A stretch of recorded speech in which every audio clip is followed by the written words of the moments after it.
but we're here today. So good afternoon, everybody, and thank you so much for joining us at Secular AZ. We are a nonprofit organization focused on protecting the Constitution and the separation of church and state in Arizona for over a decade. We have incredible programming, including our Friday updates, which you are now present at, from all kinds of amazing speakers, historians, authors, elected officials, journalists, etc. In the coming weeks, we're going to be doing a series about criminal justice reform and what's happening here in Arizona. So we're going to have conversations about prison labor, private prisons, and what it's like for an inmate in Arizona's prisons, as well as the examination of our two-tiered criminal justice system here in Arizona. But for today, I am really excited to be speaking with a couple of folks who are from an organization that is known as REAP, R-E-A-P, the Religious Exemption Accountability Project. And I'm going to let them talk more about that. But first, I want to introduce our speakers. We have Paul Southwick. Paul is the director of the Religious Exemption Accountability Project. As a youth, he attended a conservative Christian college, George Fox University, graduating class of 05 in Newberg, Oregon, where he was subjected to conversion therapy and struggled to survive as a Christian who, in the words of his community, experienced same-sex attraction. Paul graduated from the University of Michigan Law School in 2009, and now he advocates on behalf of LGBTQ plus youth at religiously affiliated educational institutions like his alma mater. In 2015, Paul testified before the Oregon legislature in support of a successful ban on conversion therapy. He has represented many LGBTQ plus students in trailblazing legal classes before the United States Department of Education, in court, and through mediations. Prior to serving as the director of REAP, Paul spent 10 years as a litigation attorney at a major law firm. He has been recognized as one of the best LGBTQ plus attorneys under 40 by the National LGBT Bar Association and as a queer hero by the Gay and Lesbian Archives of the Pacific Northwest and Q Center. Paul lives with his husband in Portland, Oregon. And then we also have Erin Green. They is the campus and alumni organizer for REAP. They are an affirming biblical scholar and LGBTQ plus activist. Erin has been has a Bachelor of Arts in Biblical Studies from Azusa Pacific University and Master's in Divinity from San Francisco Theological Seminary. Oh my gosh, do I love Bible scholars who there's something to be said. I feel bad for you folks who have to go through all that, but the fact that you know your scripture is one of my absolute favorite things because I'm there for the takedown. Erin's specialties are in the entire Christian biblical corpus with an emphasis on the Hebrew Bible, the ancient Near East, exegesis. Oh gosh, please help. Oh gosh, boy, oh boy. It's okay. Thank you. And I'm an English teacher, like I should know that, but boy, exegesis, okay. And how to employ various hermeneutical methods. You got it. Erin's passion is helping those excluded by the church to heal from spiritual abuse and trauma by navigating the biblical text in restorative ways. Wow, I love that. Erin is best known for their work in supporting LGBTQ plus students on conservative Christian university campuses and in religious spaces. So, oh my gosh. So excited about today. Thank you so much for joining us. Thank you to Lindsay also for always lining up such amazing speakers. And I'm going to let both of you kind of tag team and tell us a little bit about REAP and how you all started and what we all can do to support your work. Thank you. Absolutely. Thank you so much for that introduction. Really happy to be here. My husband, Greg, is from Arizona. He grew up in Tucson. And we have family in Tucson and Phoenix, so we find ourselves out in Arizona quite frequently. Really happy to learn more about your organization and the work you're doing, because Lord knows Arizona needs it. So thank you for that advocacy and welcoming us here today. Erin and I are going to share a little bit about our work with REAP.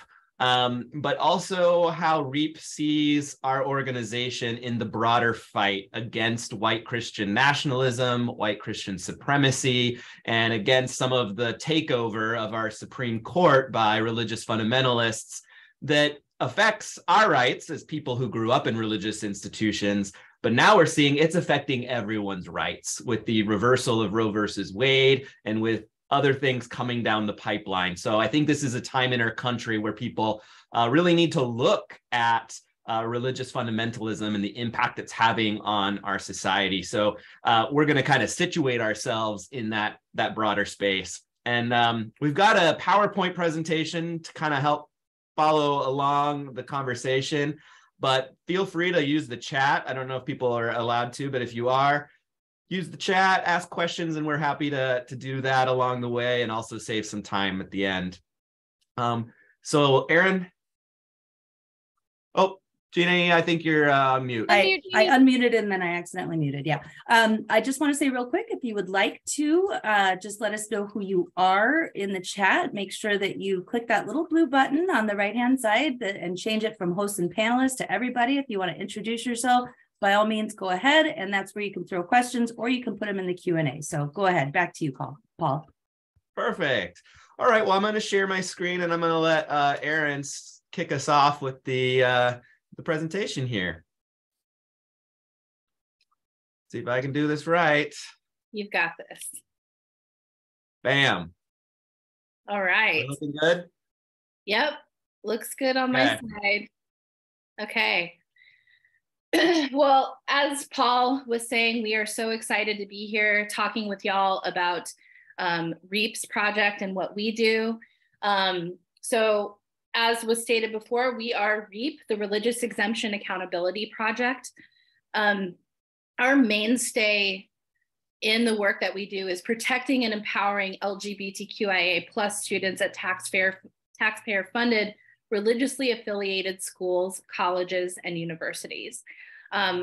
Sidebar, we are a fiscally sponsored organization, fiscally sponsored by an organization called Soulforce, who has been a forerunner in the work that we have done on campus activism. You should check them out as well. But Paul started this organization in 2021, so it's relatively new, but we are new and powerful. We can switch it to the next slide there. So here's obviously something that we deeply value, our mission and our vision. This will sort of give everybody a broader view of who we are. So REAP prevents the erasure of LGBTQIA+, BIPOC, and other marginalized communities at predominantly white, Christian, non-affirming colleges and universities by empowering, organizing, and supporting LGBTQIA and BIPOC students on these exclusionary campuses, working to transform these spaces into authentic, affirming, and safe environments. Not only does our work support and empower at-risk LGBTQIA and BIPOC youth on these campuses, it attacks the very essence and roots of white Christian supremacy at one of its most significant points of formation, which is college. You can switch to the next slide.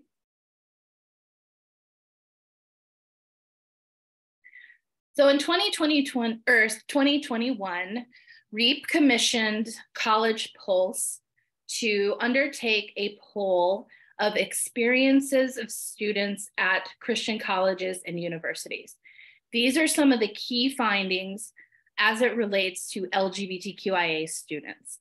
This is super important information. So 12% of those students identify as LGBTQIA. That percentage increases to 22% when it comes to same-sex attraction. There are 1 million students at non-affirming Christian colleges. And within that 1 million, there are more than 100,000 LGBTQIA students attending. Most are completely, 19% of them, or mostly 56% of them, closeted during this process. Gender minority students are 7 times more likely to be sexually assaulted, 14% higher versus the 2% of their of straight peers. And sexual minority students are 3 times more likely. Gender minority students are 5 times more likely to experience bullying or harassment, 5% versus 22%, and sexual minority students are twice as likely. So this sort of paints the picture of what the experience might be like to be queer or trans on one of these campuses, and going into that in a place where you're going to experience discrimination and abuse in that space. Thanks, Erin. And we're sharing this information because a lot of people might think, well, you know, are there even queer students in these kind of religious fundamentalist schools and colleges? And we wanted to see what the answer was. And the answer is yes. There's just as many queer and trans students in fundamentalist religious schools and colleges as anywhere else. And that's because, you know, I'm a queer person myself, born into one of these families. That's because fundamentalist religious families, they have just as many queer children. You know, you don't become immune to being queer or trans because your parents are fundamentalist Christians. And so we end up naturally going into these schools and colleges. Now, we surveyed colleges. We didn't survey the K through 12 schools. That's some research we'd love to do going forward. But we also know that these numbers are going to be relatively similar for when we're talking about K through 12 private schools, especially in the high schools. And so when you look at issues like private school vouchers, which are taking money out of the public schools and giving that money to often religiously controlled private educational institutions, that taxpayer money, whether it's Arizona state taxpayer money or federal taxpayer money, it's being used to create these educational ecosystems where it is not only the norm, but it is required to be heterosexual, cisgender, and where they pump out people into society who have the belief that homosexuality is sinful, immoral, and that queer people should not have rights, even in public spaces. So these are some of the reasons why we are involved in these spaces. And we think that, you know, as people who are advocating for separation of church and state, we think it's really important to pay attention to these spaces because they're hurting not only the kids in those spaces who are cut off from affirmation, from safety, from resources, from protection, but it's also harming the rest of society, because it's creating this alternative universe, this alternative society in which queerphobia, homophobia, transphobia is allowed to grow and flourish and then spill out beyond those campuses into the larger culture. I want to give a little bit of a historical context on what's going on here. So right now, all over the country, you're probably seeing it in the news in your own state, and especially a lot of places in the South, like Florida and Texas, Oklahoma.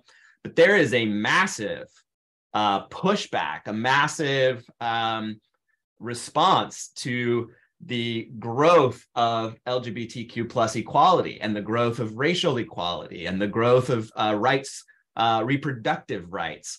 And there is now a backlash to that is unfolding in a massive way, both in the public school systems in a lot of southern states or in rural school districts in northern states, but also this backlash is front and center at a lot of these religious schools. And the kids in these schools, they're starting to protest. They're starting to come out. They're saying, we're queer, protect us.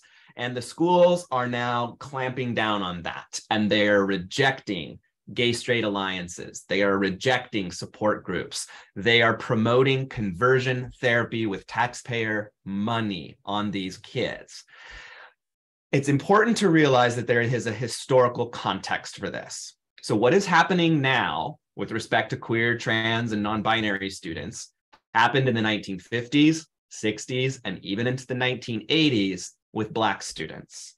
And with prohibitions at many of these same religious schools and colleges, prohibitions on interracial marriage and interracial dating. The last college to abandon a policy banning interracial dating was in the year 2000. Not 1960, not 1970, not 1980, not 1990, 2000. Bob Jones University still banned interracial dating in the year 2000, my generation. So it might seem like it was a long time ago, but it was not a long time ago. And a lot of these racist beliefs continue to be advanced in one form or another. And that's what we see a lot in Florida with these anti-woke or anti-critical race theory. There is a common set of belief systems and communities and ideologies that are advancing this alternative version of America that is a predominantly white, Christian, straight version that doesn't fit for a lot of us. So this timeline here kind of takes you back through, you've heard of Brown versus Board of Education. Everyone's heard of that, which is separate but equal is inherently unequal. Well, a lot of white Christians didn't like that, really didn't like that. So they pulled all of their kids out of public schools all throughout the South, and they created what are called segregation academies. And these were whites-only religious schools. And the purpose of them was to protect their white children, particularly their white daughters, from Black males. And they didn't want them to be dating or to be marrying or to be intermixing. So they created whites-only segregation academies. And those became very popular in the 1960s and 1970s. At the same time, we're starting to see that sexual revolution happening in the 1960s and 70s. The Equal Rights Amendment is gaining traction, abortion rights and Roe versus Wade, and we're seeing LGBTQ plus movements starting. The Stonewall riots are happening in the 60s and 70s, and the activism that came after Stonewall. So during this time, a lot of these religious schools are targeting their LGBTQ plus populations.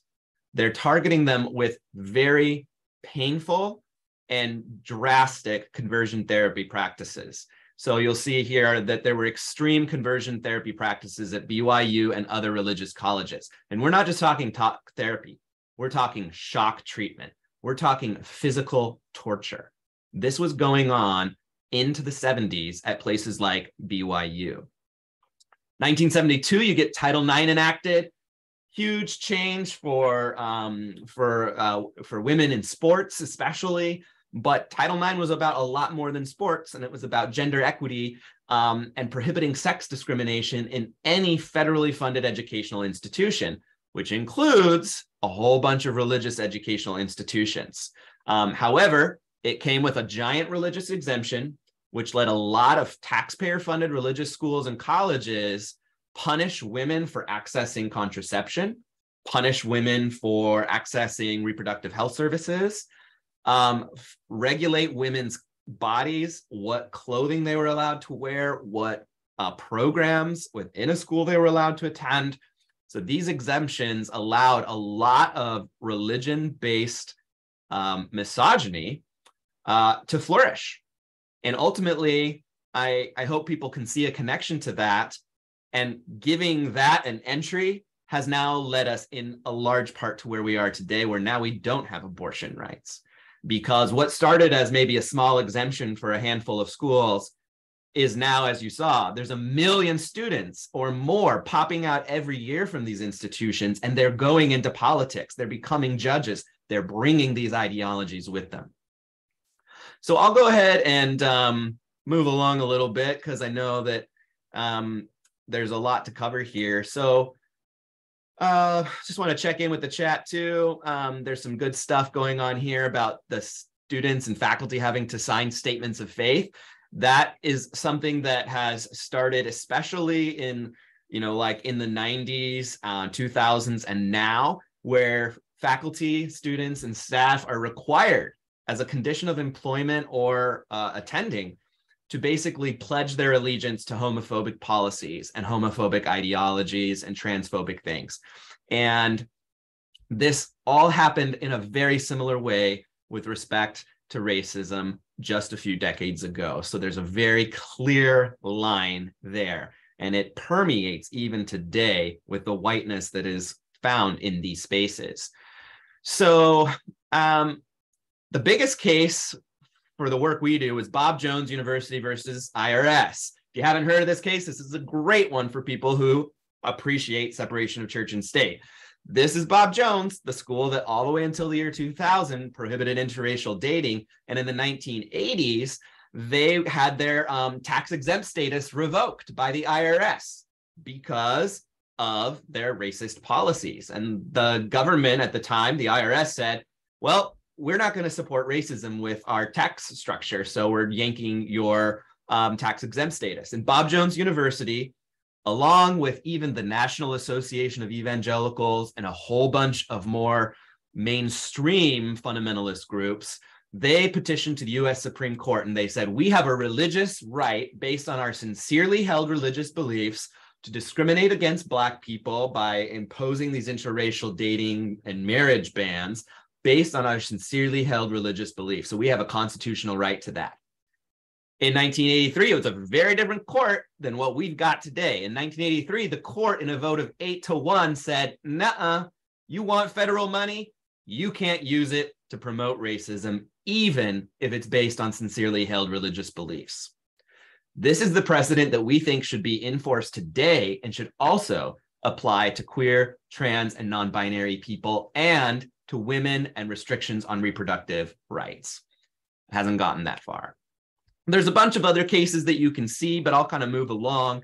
What I really want to point out is that as the civil rights movement for queer and trans folks and for women advanced in broader society, it was still very quiet and very punished in a lot of these religious colleges, but that started changing too. And so in the 1990s and 2000s, you see a huge amount of campus activism popping up all over the country. Underground student groups are forming. People are starting to meet each other, especially as the internet is coming on and social media became a thing. People are finding each other and closeted people are saying, I'm here too. And it was a time of finally being able to realize that there's other people like us and that we're hurting and that we want to stop hurting and that we want to be able to protect ourselves. And so we mentioned Soul Force. So Soul Force did these equality rides, which they got a bunch of queer people on buses. They toured the whole country and they dropped off queer people like in the middle of these universities. So plop, Liberty University. All right, go queer people and go meet students, talk to them, show them that there are queer people in the world. You can be happy and queer. You can be a Christian and queer. You can be an atheist and queer, and you can be a happy person and there's a community. That created a lot of disruption, but was great advocacy that started connecting people a lot as well. So during the next decade of like the 2010s, you see groups forming at, at Baylor University. So at Wheaton College, at California Baptist, and now we're getting some more above ground groups that are forming.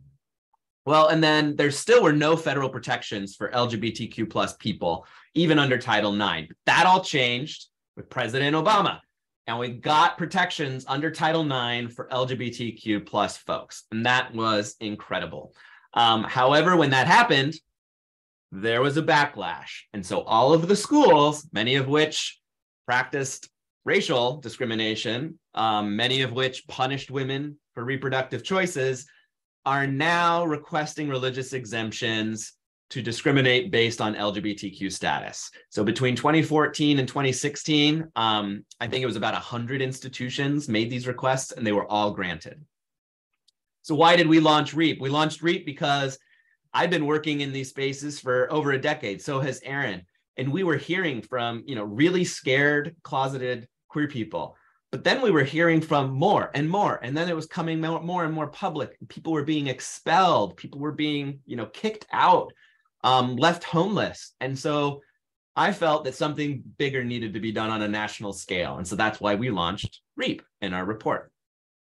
And So that's kind of the timeline of where REAP came out in 2021, and we launched that report. We launched a big lawsuit, and I'll go ahead and let Erin take it over from here. Sure. Thanks, Paul. Yeah, so as you can see, a ton of activity leading up to where we're at today in 2023. I'm sorry that this graphic impedes on some of the text, so I can explain it. It was just a little big there. But 2022 was a pretty massive year for REAP. One of the big things that we did was a strikeout queerphobia protest, a nationwide protest, which took place on October 11th, which was also coinciding with National Coming Out Day. This event was led by REAP and also another amazing organization called the Black Menaces, who are on BYU's campus and challenge a lot of the tenets and policies that are happening at BYU. But as a result of this, we were able to rally thousands of students against queerphobic practices and policies at schools at over 50 colleges across the country, not just religious colleges, but secular colleges, and even some high schools participated in this event as well. Beside the national protests that we have also multiple protests happening with queer overground and underground student groups across the country.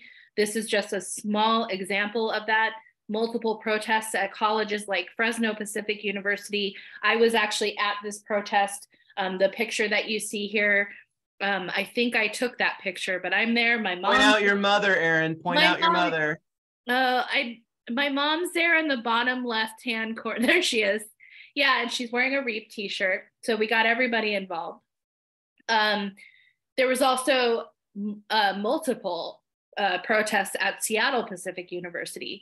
And these students are challenging school policies, things like school policies, and especially the denial and rejection of being able to form their own safe spaces where they can be themselves and have a place of safety.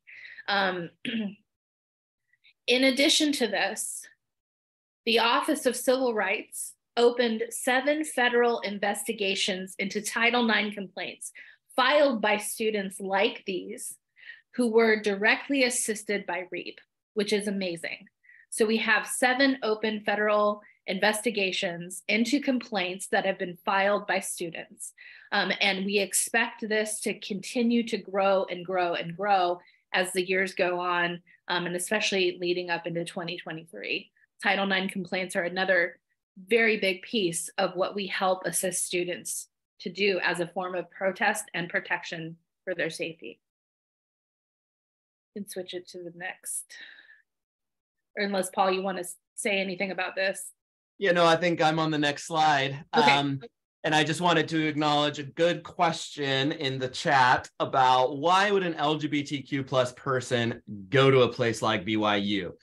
This is the #1 question that we hear all the time, and we will get to it because we have a whole slide about it, but I can just give you a preview that just think why, if you went to college, think why did you go to that college? And a lot of those same reasons are going to be why these students go to these schools. But we will get to there because it's a very good question. And I think a lot of the students are often a little misunderstood.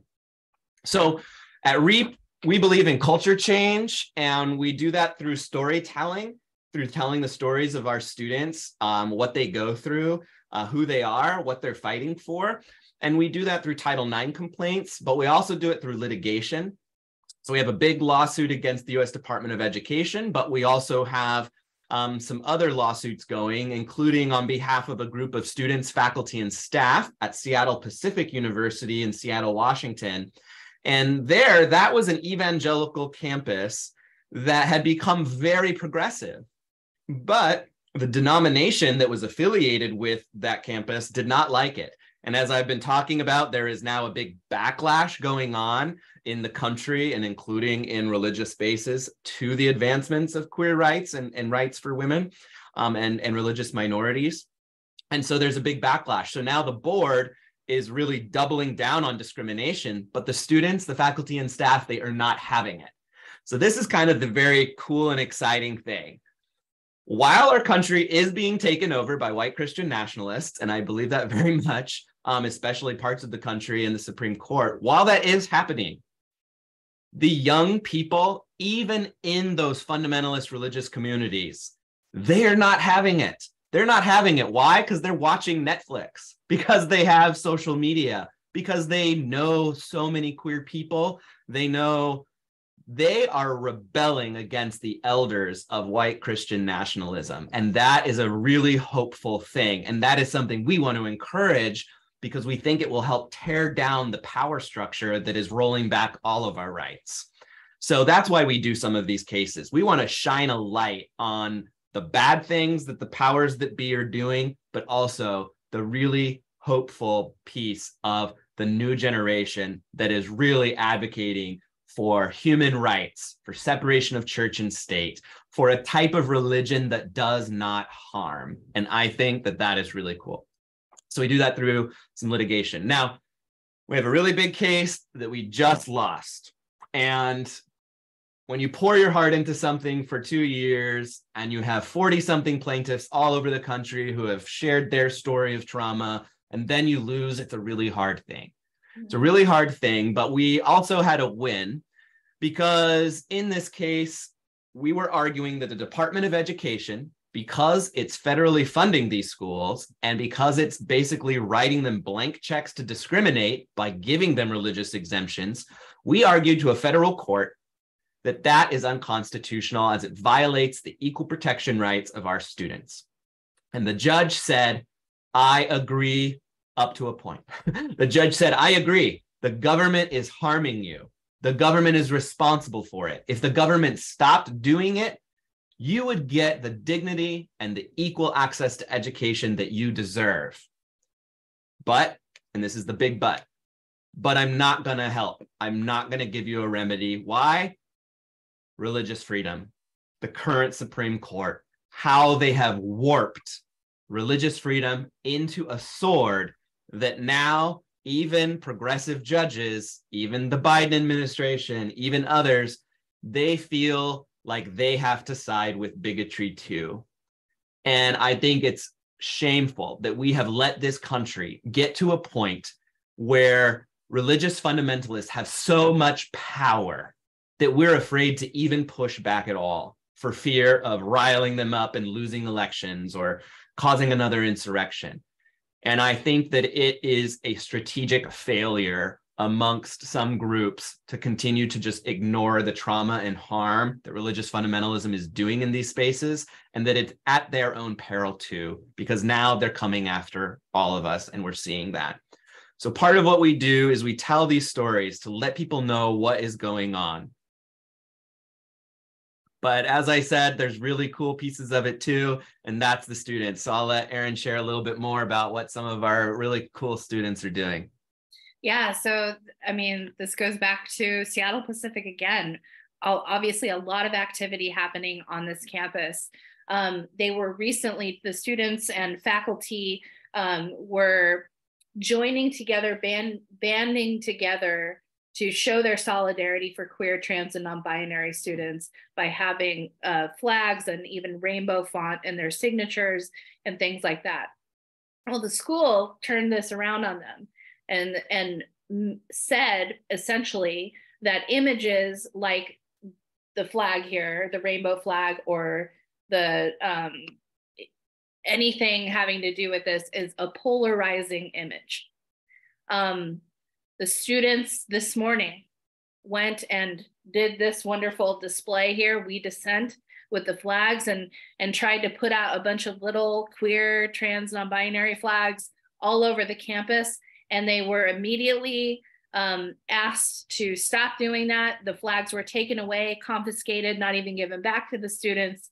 And we are currently figuring out next steps for how we're going to respond to that action with those students. But again, it goes back. I just want to interrupt real quick, Erin. I just want everyone to know this happened this morning. Yeah. So this is also not historical. This is not something static. This is something active. And that is part of what gives me a lot of hope, because I think in the civil rights movement, students pushed the country forward, and we're seeing it happen now. And this was just this morning. So it is a very active thing. Yeah, absolutely.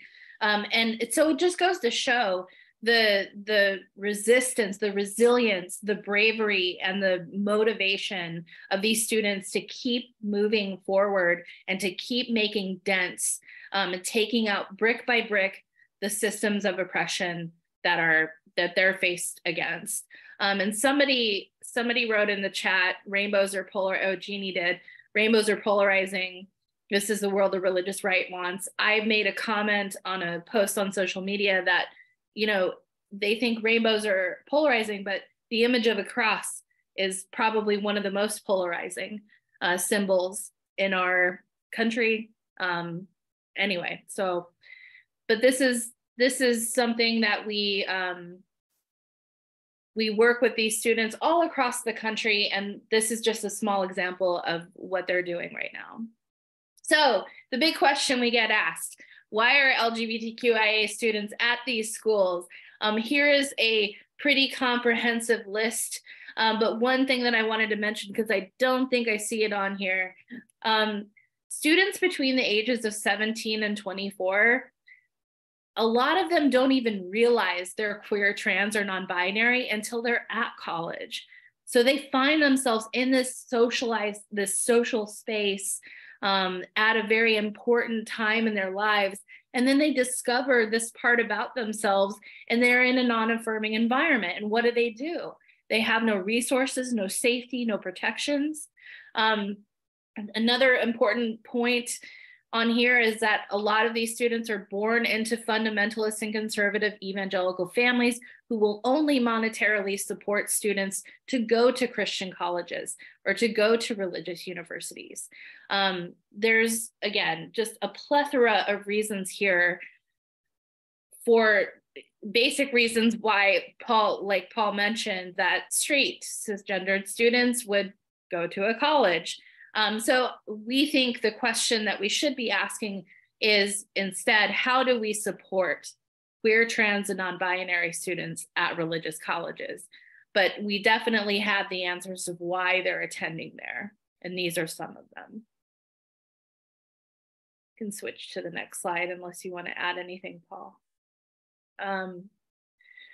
So this is a cartoon by The Naked Pastor. If you've never heard of The Naked Pastor, he does subversive art mixed with religious tones. He comes from an evangelical background.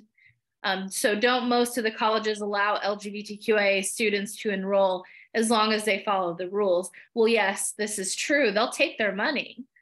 But you have to jettison, as you can see in this cartoon, jettison your identity, reject who you are as a person, in order to fit into this model, into this mold. And from a religious perspective, because I do have a religious background, that is not something that is demanded of us from a Christian point of view anyway. But this cartoon just shows that they can't be themselves. They're not allowed to be who they are. We'll switch to the next slide. Thanks, Erin. And we're getting near the end of our presentation here. So we've got a few more slides, and then we're happy to address any additional questions. There's been a lot of good stuff going on in the chat, though. So take a peek at that if you haven't yet. But I do want to, I think Jeannie put something in there about a lot of young people. You have been so conditioned by your environment that you cannot think of any other place to go but a very isolated conservative Christian college. That was true for me.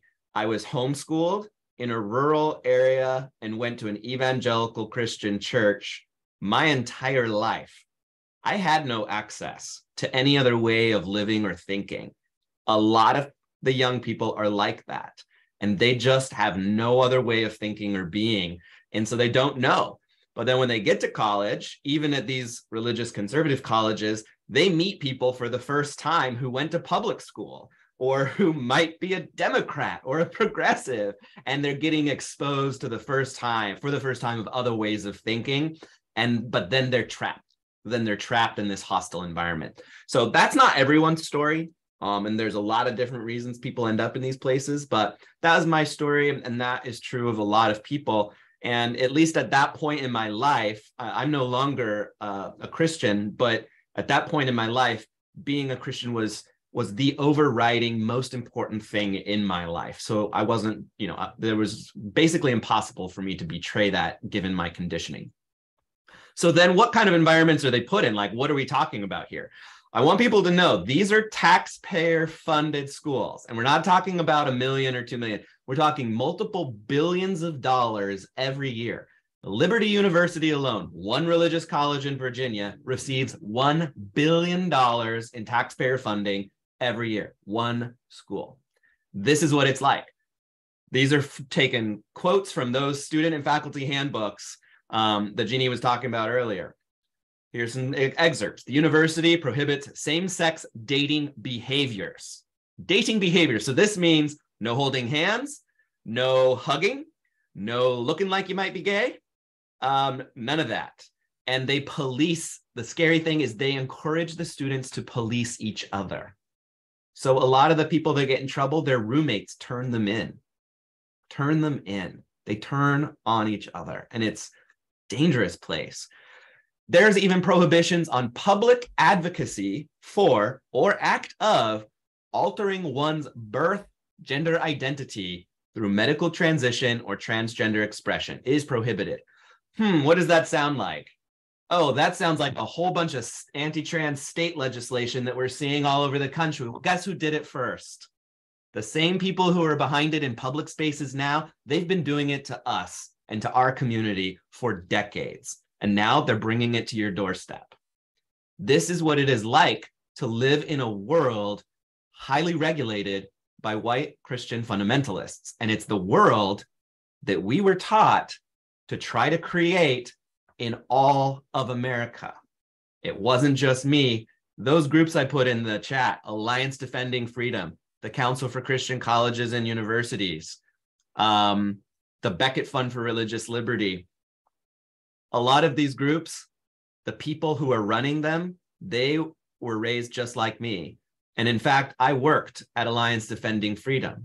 I was one of their legal fellows. I know the game plan. The game plan is not just to keep these spaces highly regulating women and queer people. The goal is to make the rest of the country like that. And so I think we should all really be worried about it. This is just an image. So these are pamphlets that are on campus at Liberty University. Armor bearers, led by Pastor Dame Emmerich for men. And then you look down, for men struggling with same-sex attraction.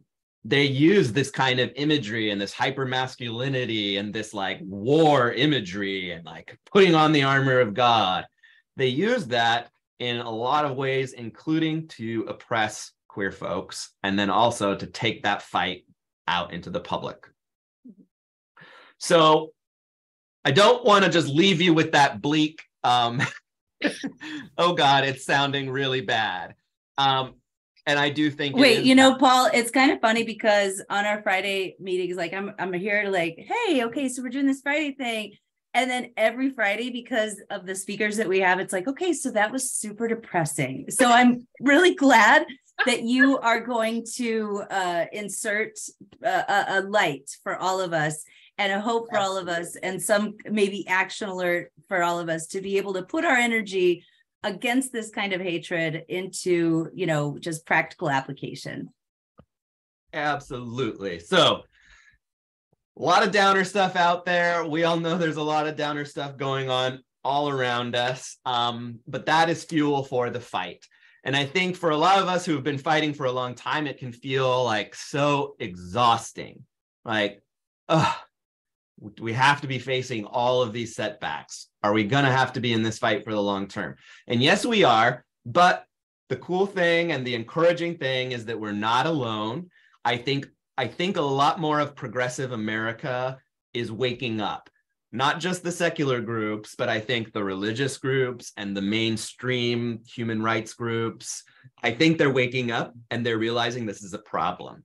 We're seeing now large funders become very interested in our work because they see the religious right and MAGA tearing our country apart, and they want to do something about it. So there's now new money flowing into this work. There's new attention, and the youth, they have way more energy than I will ever have for the rest of my life. And they are willing to do protests. They are willing to do sit-ins. Some of these kids, they did a 45-day sit-in.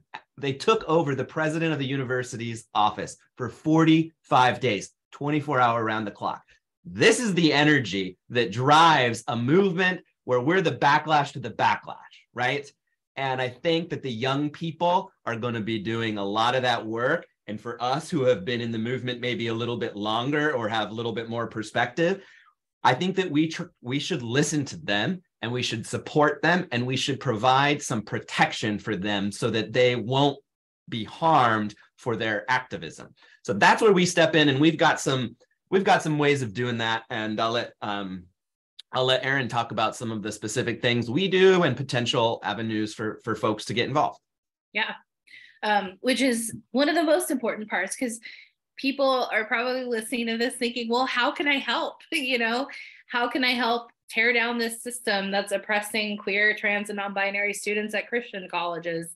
One of the main things that we do is campus organizing. That's what I'm in charge of.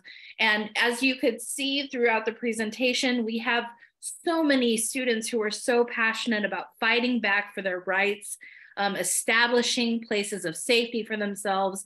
They are active and they are eager to get help, whether it's local help. So folks in Arizona, if there's a Christian college in Arizona, and I should know if there is one, but offering up spaces where these students can meet off campus, things like that is a way, a tangible way to help.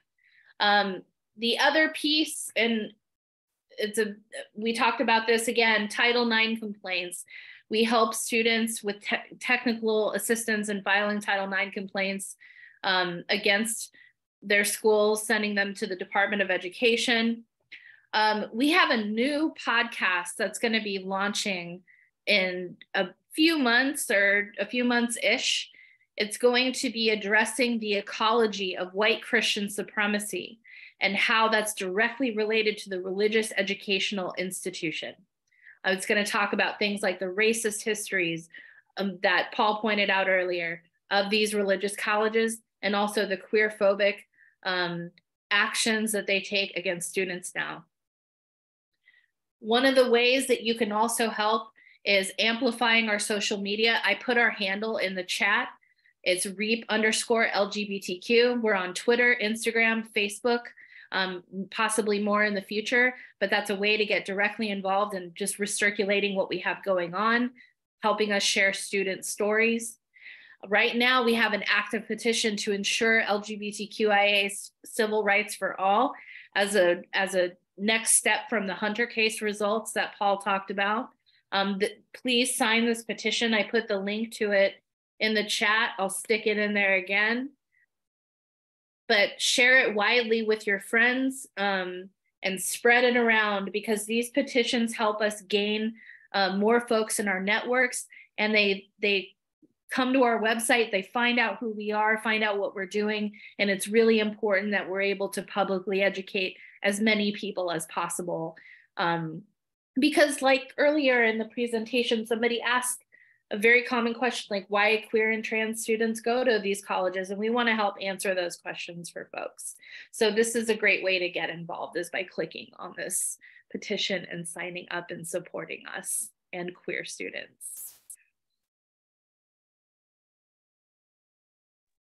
Well, thank you so much. Yeah, so we have some great engagement happening, and I'm going to go ahead and just verbally apologize. Patricia, I recognize myself as an old fogey. I just turned 50. And if that was, a contentious statement, but I'm just saying basically that these youngsters, these whippersnappers, I mean, I'm the parent of two 20-something children who are very progressive and who care deeply about these issues. So I didn't mean it as a derogatory statement by all means. If you're over the age of 50, please continue to engage. But I am more than happy to pass the baton to the whippersnappers who I see as leading us into an age of enlightenment.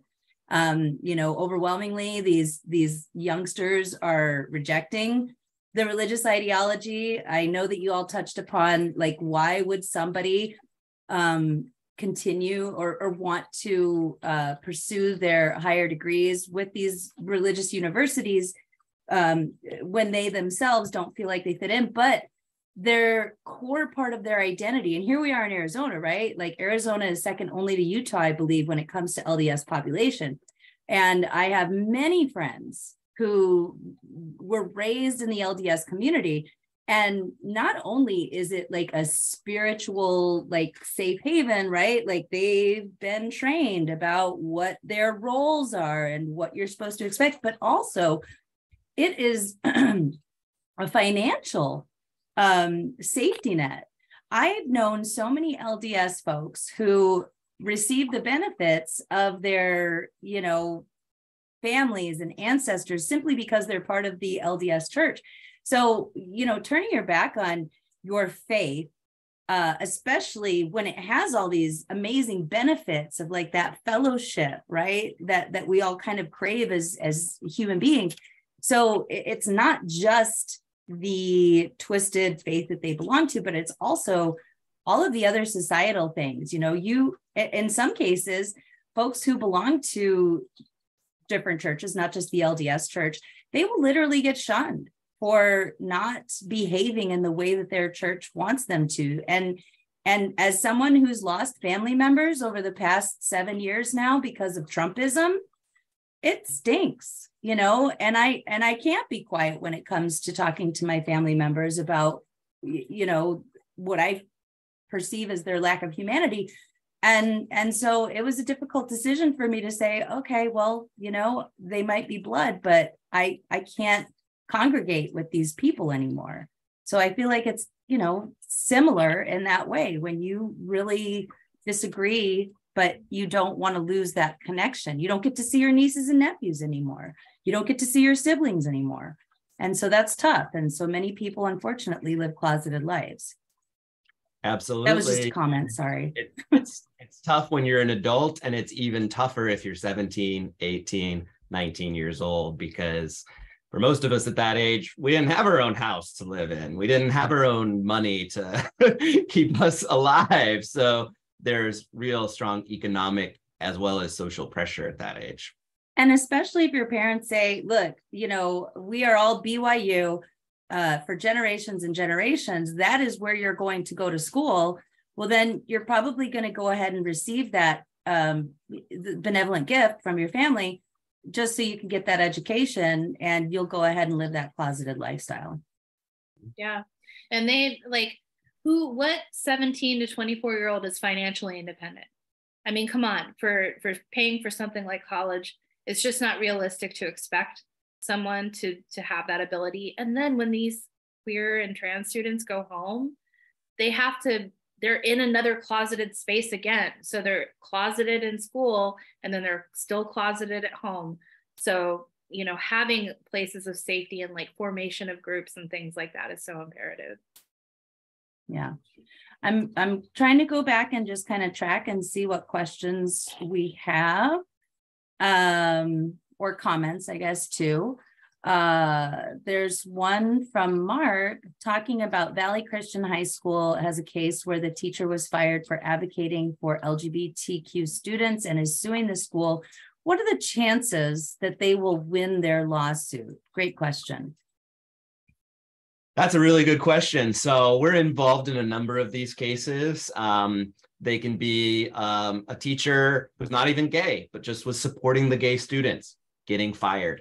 It can also be, we represent parents who are lesbian parents trying to get their kids enrolled in a local preschool, and the preschool says, we don't want a family with lesbian parents around here, boot it out. This is happening widespread across the country, and not just in Arizona, Texas, and Florida. It's happening all over. So what are the chances? Well, with the current U.S. Supreme Court, the chances of that court ever approving of a lawsuit on behalf of a queer person or someone advocating in these spaces is you're going to lose. You're going to lose with this current court. That said, you might win depending on your judge. So this is why it's really important to know who your judges are and where you're filing. So like, was this judge appointed by President Trump? If that judge was, you're going to lose. Was this judge appointed by Obama? You have a much better shot. So you kind of need to know your judges. If you're in state court, then you really need to know your state Supreme Court. And this is why state Supreme Court elections are so important. You're probably hearing this from all sides, but this has to do with elections, this has to do with reproductive rights. This also has to do with discrimination cases. The state Supreme Court is going to be deciding a lot more because the US Supreme Court is basically going to say there are very few federal rights anymore. There are going to be very few federal. So it's all going to go back to the states. So the state Supreme Courts are crucial, and really get involved in those appellate state appellate elections, because that's going to determine a lot. Well, and I am happy to report that here in Arizona, I don't remember if they were Superior Court judges or what level of the judiciary they were in exactly, but we rejected 3 judges in the state of Arizona, which never happens. And we came this close to rejecting one of the most, staunchly partisan Supreme Court justices. But here in Arizona, we also had an instance where our former governor, Doug Ducey, appointed, handpicked, he extended the court, he expanded the court. And so he was able to handpick a number of judges so that pretty much whatever comes to the Arizona Supreme Court, we're in a world of hurt, There's another question here from Michael, and that question is, where is the best place to put pressure on the Biden administration to stop the money? Great question. I love this question, and I hope we can get more people who want to put that pressure on. I think a lot of us are probably disappointed in President Biden for a number of different issues, might be supportive of Biden for other issues. But on this issue, the Biden administration has just completely dropped the ball. There is something that the Biden administration could do today that doesn't require Congress, that doesn't require a court, and that is they have the power of federal rulemaking. And they can use that power of federal rulemaking to at least put some restrictions on these religious schools, at least make them be transparent. Because right now, the schools don't even have to tell anyone that they're going to discriminate. And they often don't, because they want your money. Mm-hmm. And then they'll only discriminate if someone tells on you or it becomes an issue. So there's not even a transparency requirement. Biden could put a transparency requirement with the Department of Education. They could do a federal rulemaking very easily. They're doing a rulemaking right now, which will cement sexual orientation and gender identity protections under Title IX as a formal federal regulation. And that's great. But we also asked them to do something about religious exemptions. They wouldn't lift a finger. So I think that when there's opportunity for public comment, like at a federal rulemaking, make a public comment. Say, we don't want our taxpayer money going to religious schools that are discriminating or that are teaching creation science, are not teaching science or are not being inclusive. So you can do public comments. We make public comments. We do them verbally, and we do submit them in writing. There's opportunities to do that at federal rulemaking. Also, if you are at all involved in lobbying your legislatures about things like the Equality Act, tell them you support the Equality Act, but we don't want a broad religious exemption in the Equality Act, or we're going to be in the same kind of situation that we're in now. So those are some of the areas that we try to put pressure, and that I just think they don't feel enough pressure yet. So I kept a couple of notes, and I know that we only have like a minute left, and I want to honor everybody's time. I do feel like this is a bit more uplifting than our normal Friday conversations. You both just have this kind of optimistic energy that I really appreciate, because, you've given us more hope than we typically have on Fridays. Last Fridays, it was a great discussion, but very depressing. You brought up Title IX too, and currently there was a board meeting last night in Peoria Unified School District, which is in the Northwest Valley here in Maricopa County. And we have a board member supported by Turning Point USA and some of these really they say that they're nonpartisan, but they're clearly very partisan. And, you know, their tax exempt status is also confusing to all of us. But, you know, talking about Title IX, as she talks about bathrooms, because there's going, you know, they were supposed to have an executive session discussion that got canceled and rescheduled. But like, so, you know, talking about that Title IX protection, where do you see that, and how could we combat that kind of conversation that's happening at our local school boards? Yeah, it is a scary time in local school boards. I think that progressives are going to need to double down on school board elections, paying attention, getting our people on there. I think that it unfortunately, a lot of this falls on the families that are most impacted. So I think the most powerful, I really believe in the power of storytelling and sharing your truth. And I think when a mother of a trans kid in school can go to that school board meeting and talk about what it's like when, you know, when their kid comes home and is so scared. You know, I think if we can get those stories out and get more media attention on the kids, and that they just want to be happy and stop focusing so much on bathrooms and sports, because yes, those things are important. They're important for us, you know, as well. But really, this is about a child's happiness and a child's health, and being able to share that and how happy a kid is when they are able to transition. Getting those stories out, whether that's testimony at local school boards or at the state legislature, and you know, just encouraging families, you know, who have trans kids, because it's really hard right now.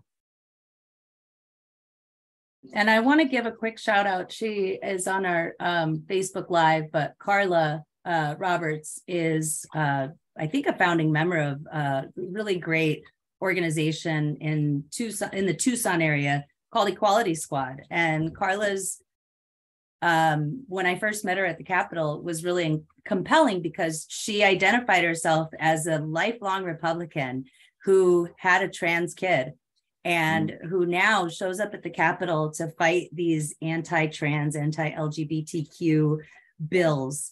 And her voice is just really important. So we do have some great groups who are working on this. We are also, Secular AZ, we are focused on school board support. This, you know, we're paying attention to what happens at the legislature, to be sure. We have to. As a matter of fact, there is, I believe it's HB 25, so HB 2502 is the newest bill, or 2502. This one is trying to establish fetal personhood as a disguise bill that is, you know, forcing child support from the minute you have a positive pregnancy test. And so, you know, we have people who are combating all of these kinds of issues. And again, we're over time. The work that y'all do is so important. I know that Lindsay shared all of your social media handles. And we have other great groups here too in Arizona, student groups in the K-12. So I hope that part of your plan is to you know, support those K-12 groups. My background, I'm a high school and middle school educator here in the state of Arizona. I stopped teaching because I had way too many kids in all of my classes, like 45. And it is what it is. But I mean, the number of students that I had who came to me in confidence and said, Miss Castine, I know that you're a safe adult and I need to come out to you in one way or the other. Those kids need support too. So I do hope that that's something that you plan on doing, and you'll have a ton of support here in Arizona, because we are ground zero for bad ideas. That's not your state slogan? I mean, honestly, we could probably have like a little contest. Maybe that's the next thing we do, Secular AZ, you know, your best Arizona state slogan. You know, my favorite is, it's a dry hate. Oh, you know? Oh God. That's a good one too. That is biting. Yeah.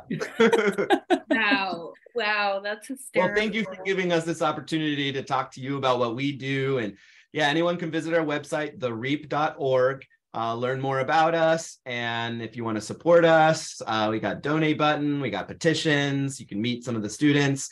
And this year we are doing more for the K through 12 schools. We kind of dabbled in it a little bit, but we're going in it a lot further, and we have a funder who's enabling us to do that. So we're going to be making more inroads there.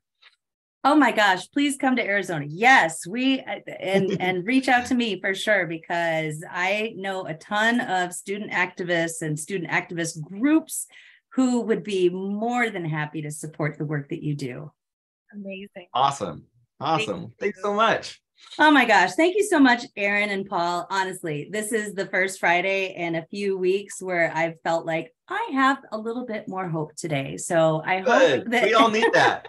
We need that to keep going, you know? Yeah, for sure. So I hope that everybody has a great weekend. And thank you again for REAP, for coming today. It's thereap.org. So make sure that you sign up for their action alerts or any other way that you can support them. And I hope everybody has a wonderful weekend. Thank you. You as well. Take care. Bye. Bye-bye. Take care.